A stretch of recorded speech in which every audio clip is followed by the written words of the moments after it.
గత ప్రభుత్వం ఆలయాల అపవిత్రం చేసిందని డిప్యూటీ సీఎం పవన్ కళ్యాణ్ మండిపడ్డారు. 2019 నుంచి సంస్కరణల పేరుతో తిరుమలలో మార్పులు చేశారని అన్నారు. స్వామి వారి పూజా విధానాలను కూడా మార్చేశారని మండిపడ్డారు. శ్రీవారి ట్రస్ట్ పేరుతో 10,000 వసూలు చేశారని ఆరోపించారు. రాజకీయ లబ్ధి కోసమే వైసీపీ నాయకులు విమర్శిస్తున్నారని మండిపడ్డారు. తిరుమల లడ్డూను అపవిత్రం చేస్తే ఏం మాట్లాడకుండా ఉండాలా అని పవన్ ప్రశ్నించారు.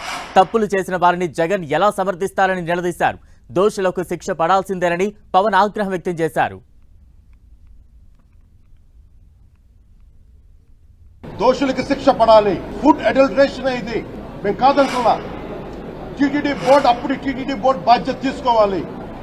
పొలిటికల్ గా వచ్చి అలంకారప్రాయంగా ఒక్కొక్కళ్ళు వచ్చేసి దర్శనాలకి టికెట్లు ఇవ్వడానికి మీరు బోర్డు మెంబర్స్ అవ్వలేదు. మీరు ఎవరు చైర్మన్ కానీ ఈవో కానీ మీరు అక్కడ ధర్మాన్ని పరిరక్షించాలి. మీరు అక్కడ మీ ఇష్టాలకి మీరు కూర్చోబెట్టి మీ ఇష్టాలకి కాంట్రాక్ట్లు ఇచ్చుకోవడానికి మీరు టీటీడీ బోర్డుకి మీరు వెళ్ళలేదు. మీరు అందరూ మీ అందరికీ బాధ్యత ఉంది. మీరు నిర్ణయించుకోవాలి. ఎవరికి కోపాలు రావు, ఎవరికి వేదన రాదు, ఎవరికి బాధలు రావుంటే కుదరదు. వస్తాయి బాధలు, వేదన ఉంది, మాట్లాడతాం.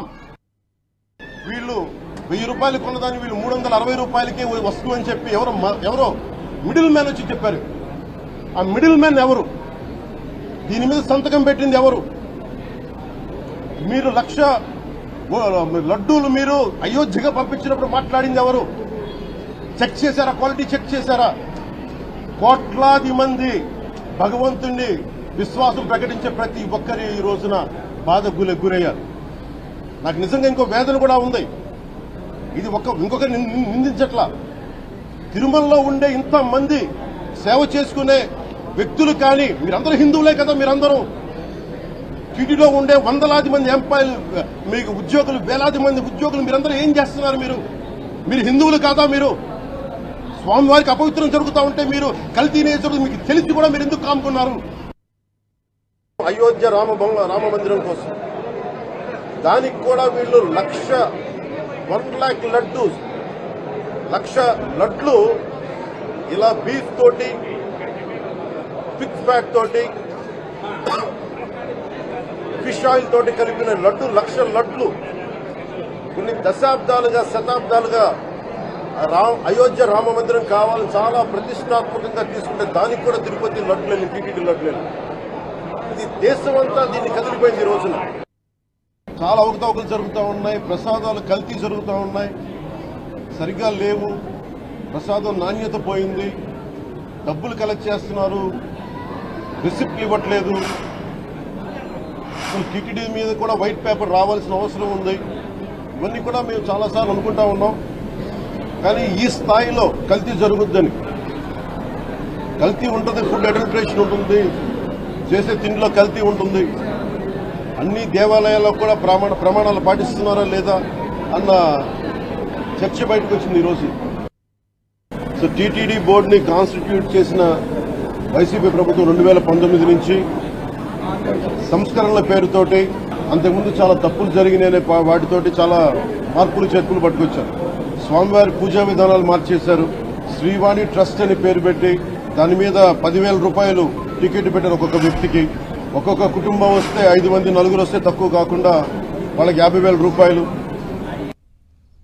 తిరుమల శ్రీవారి లడ్డూ ప్రసాదం వివాదంపై ఆధ్యాత్మికవేత్త ది ఆర్ట్ ఆఫ్ లివింగ్ వ్యవస్థాపకుడు శ్రీ రవిశంకర్ స్పందించారు. లడ్డూలో కల్తీని క్షమించరాని నేరంగా పరిగణించారు. హిందువుల మనోభావాలు తీవ్రంగా దెబ్బతిన్నాయని అన్నారు. ఈ వ్యవహారంలో ఎలాంటి వారున్నా వదిలిపెట్టొద్దని, కఠినంగా శిక్షించాలని డిమాండ్ చేశారు. ఆలయం లోపల జరిగే ప్రతి విషయాన్ని ఆలయ నిర్వాహకులు తప్పక పర్యవేక్షించాలని రవిశంకర్ సూచించారు.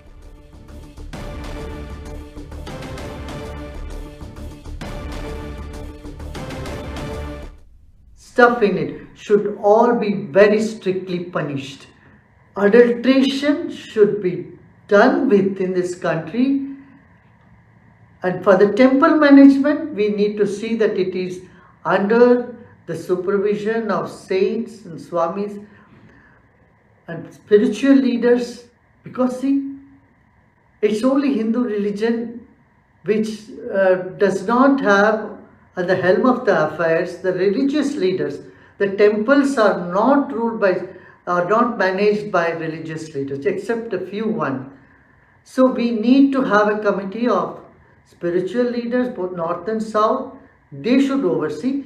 Let there be a person from the government side as well, but he has to be playing a minor role. But major decisions, major supervision, everything should be done by a religious board. Like SGPC is there, like for Muslim there is a body which takes care, for Christians there is a body which takes care of Christian affairs and churches. So should the Hindus be. Government should keep their hands away from this, except to see if there is any conflict anywhere. They need to intervene and then solve those conflicts. This is high time that we give the right to manage the temples to Hindu religious leaders.